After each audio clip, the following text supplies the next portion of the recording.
फिर एक बार अहमदाबाद के अंदर डॉक्टरों की हड़ताल देखने को मिल रही है। यहाँ शारदाबेन हॉस्पिटल में इससे पहले भी हमने हमारी न्यूज़ के माध्यम से आप लोगों को बताया था कि जो डॉक्टरों की मांग है वो मांग को जल्द से जल्द सरकार तक पहुँचाया जाए, क्योंकि जिससे कि जनता को जो असुविधा हो रही है, जो दिक्कतों का सामना करना पड़ रहा है, वो ना करना पड़े। और हम आइए इस मैटर में डॉक्टरों से पूछते हैं कि फिर एक बार शारदाबेन हॉस्पिटल में हड़ताल देखने को मिली, हड़ताल करने का उनका रीज़न क्या है, इसके पीछे उनका फिर क्या मकसद आ गया, आइए हम देखते हैं। और लोगों से हमें ये भी पता चला कि इमरजेंसी वगैरह भी बंद कर दी गई है। आखिर ऐसी कितनी नीड है, ऐसी कितनी ज़रूरत है। ये वही डॉक्टर है जिन्हें कोरोना काल के अंदर भगवान का रूप बोला गया था, भगवान का अवतार कहा गया था, जिन्होंने अपनी जान को हथेली पर रखकर जनता के लिए, देश के लिए सेवा में लगे रहे। आज वही डॉक्टर सड़कों पर है, अपनी मांग को जो है सरकार तक पहुंचाना चाहते हैं, मगर सरकार, मुझे ऐसा लग रहा है, लोगों को ऐसा लग रहा है सरकार तक उनकी बात नहीं पहुंच रही है। इसीलिए आइए हम फिर एक बार डॉक्टरों से मैसेज लेते हैं कि उनकी क्या नीड है, ऐसी क्या इमरजेंसी आ गई है कि जो सरकार उनकी समस्याओं को सुनने में इतना लेट कर रही है। आइए हम बात करते हैं कुछ लोगों से। आपका नाम मैडम? रिद्धि, डॉक्टर रिद्धि। आप जो यहाँ पर फिर एक बार स्ट्राइक कर रहे हैं, फिर एक बार हड़ताल कर रहे हैं, इसके पीछे फिर आपका क्या मकसद है? एक्चुअली हमने पिछले हफ्ते स्ट्राइक की थी, तब हमने सरकार के पास डिमांड्स रखी थी, तो हमें आशा थी सरकार के पास कि वो जल्दी पूरी करेंगे, तो हमने स्ट्राइक विड्रॉ कर दी थी। लेकिन ये एक हफ्ता पूरा गुजर गया और अभी तक हमारी कोई डिमांड पूरी नहीं हुई है और कहीं पर भी आशा नज़र नहीं आ रही है। तो इस बार हमने इन्फिनिट टाइम के लिए स्ट्राइक की है और लास्ट टाइम हमने इमरजेंसी सेवाएं चालू रखी थी, लेकिन इस बार हम रूटीन और इमरजेंसी दोनों सेवाएं बंद कर रहे हैं।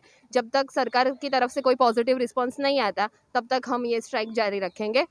और हमारी स्ट्राइक की मेन वजह ये है कि जो फर्स्ट ईयर्स जो आने चाहिए थे उसका काउंसलिंग डिले हुआ है।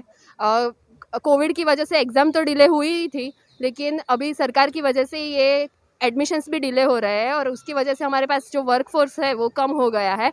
तो इसकी असर जनता पर ज़्यादा हो रही है कि उनको इफ़ेक्टिवली हम ट्रीटमेंट नहीं दे पा रहे हैं। तो दोनों वजह है कि हमारे पर भी लोड आ रहा है और पेशेंट्स भी सफ़र कर रहे हैं, तो इसीलिए हमने स्ट्राइक की है कि सरकार हमारी मांग जल्दी पूरी करे।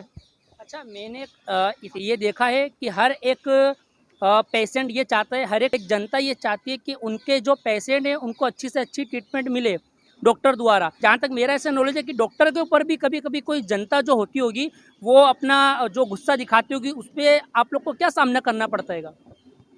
मतलब ये है कि जब छोटी से छोटी गलती होती है डॉक्टर की, तो पूरी जनता उन पे चढ़ जाती है कि ऐसी गलती हो गई डॉक्टर से या ऐसा कुछ। लेकिन हमें भी काम करने के लिए लोग चाहिए, मतलब हम इतनी कम वर्कफोर्स में काम नहीं कर सकते, तो गलती के चांसेस भी बढ़ जाते हैं अगर हम इतने कम लोगों में काम करें तो हमें इसीलिए तो ज़्यादा चाहिए हमारा पावर कि हम अच्छे से सब सेवा कर सकें और इफ़ेक्टिवली ट्रीटमेंट दे पाए, ताकि कोई जनता को शिकायत का मौका ना मिले। आज जो हड़ताल हुई है यहाँ पर दोबारा, क्या यहाँ पर ऐसी हड़ताल अहमदाबाद और हिंदुस्तान के अंदर अलग अलग शहरों में भी, अलग अलग राज्यों में भी हुई है आज के दिन?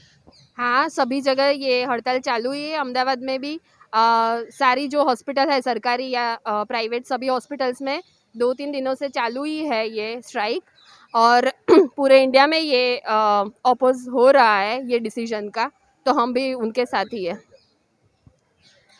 ये एक बहुत ही बड़ा गंभीर मुद्दा है, इस पे सरकार को विचारना चाहिए, क्योंकि डॉक्टर तभी हड़ताल पे बैठता है जब बहुत ही ज़्यादा इमरजेंसी या जनता तक या देश तक बात आती है, तो ही अगर डॉक्टर ये कदम उठाता है तो बहुत ही सोच समझ के उठाता है। वाकई डॉक्टरों की मांग को पूरी करने की ज़रूरत है, हमें तो ऐसा लग रहा है। और हमने जनता से भी पूछा, जनता लोगों ने भी हमें यही जवाब दिया कि हमें वाकई बहुत ज़्यादा यहाँ पर डॉक्टरों की ज़रूरत है, क्योंकि वो पूरे नहीं पढ़ पा रहे हैं सारे मरीज़ों तक। मैं मोहम्मद नाजी, ए पठान, इंडिया 90 न्यूज़, अहमदाबाद।